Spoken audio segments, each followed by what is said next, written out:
Hello സുഹൃത്തുക്കളെ, നമ്മൾ പച്ചക്കറി തൈകളൊക്കെ ഈ ചൂടുകാലത്ത് നടുമ്പോൾ ശ്രദ്ധിക്കേണ്ട രണ്ട് കാര്യങ്ങളാണ്. ഇത് രണ്ടും ശ്രദ്ധിച്ചു കഴിഞ്ഞാൽ ചെടികൾ നല്ല രീതിയിൽ ഹെൽത്തി ആയിട്ട് നമുക്ക് സംരക്ഷിച്ചെടുക്കാവുന്നതാണ്. ആദ്യമേ ഞാൻ ചെയ്യുന്നത് ഒരു കുപ്പി എടുത്ത് അത്യാവശ്യം പൊക്കമുള്ള അതിൻ്റെ അടിഭാഗം കട്ട് ചെയ്ത് കളയുക. പിന്നെ മുകളിലൊരു ഹോൾ ഇട്ട് കൊടുക്കുക. അങ്ങനെ സ്ഥിരം ചെയ്യുന്ന കുപ്പി ആയതുകൊണ്ടാണ് ഇങ്ങനെ ഇരിക്കുന്നത്. ഹോളിട്ട് ഇങ്ങനെ വെച്ചേക്കും. അത് ആവശ്യം കഴിഞ്ഞിട്ട് എടുത്ത് മാറ്റി വേറെ തൈകൾക്ക് ഇങ്ങനെ കമഴ്ത്തി വെച്ച് കൊടുത്ത് ഒരു 2 ആഴ്ചയോളം ഇങ്ങനെ വെച്ച് കഴിഞ്ഞാൽ ചൂടിൽ നിന്നും ചെടികളെ സംരക്ഷിക്കുക. നമ്മൾ നട്ട് കഴിയുമ്പോൾ പ്രത്യേകിച്ചും വൈകിട്ട് നേരങ്ങളിലാണ് തൈകൾ നടേണ്ടത്. അങ്ങനെ നമ്മൾ ഇങ്ങനെ വെച്ച് കൊടുത്താൽ നല്ല ഹെൽത്തി ആയിട്ട് തൈകളെ സംരക്ഷിച്ചെടുക്കാവുന്നതാണ്.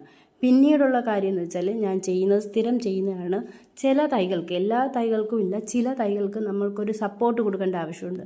അതിന് ഞാൻ സ്ഥിരം ചെയ്യുന്നത് നമ്മുടെ കപ്പയുടെ തണ്ടെടുത്ത് നീളത്തിൽ കീറിയതിന് ശേഷം 2 ഭാഗവും തൈകൾക്ക് എത്ര വലിപ്പമുണ്ട് അതിൻ്റെ കുറച്ച് ഭാഗം എടുത്തിട്ട്, ഒരുപാട് മണ്ട വരെ വേണ്ട, അതിൻ്റെ പകുതി ഭാഗം വരെ കട്ട് ചെയ്ത് തണ്ടെടുത്തിട്ട് നീളത്തിലെടുത്തിട്ട് ഇങ്ങനെ കുത്തി കൊടുക്കും. ഇങ്ങനെ കുത്തി കൊടുത്തു കഴിഞ്ഞാൽ നല്ല രീതിയിൽ ഹെൽത്തി ആയിട്ട് തൈ നിൽക്കും. പിന്നീട് വേണമെങ്കിൽ കുപ്പി എടുത്ത് കമത്തി കൊടുക്കുകയും ചെയ്യാം. നമുക്ക് എങ്ങനെ വേണമെങ്കിലും നടാം. ഇനി ഇത് 2 രീതിയിലും നമ്മൾ തൈകൾ നട്ട് കൊടുത്തു കഴിഞ്ഞാൽ നല്ല ഹെൽത്തി ആയിട്ട് തൈകളെ നമുക്ക് സംരക്ഷിച്ചെടുക്കാവുന്നതാണ്. അപ്പോൾ താങ്ക് യു ഫോർ വാച്ചിങ്.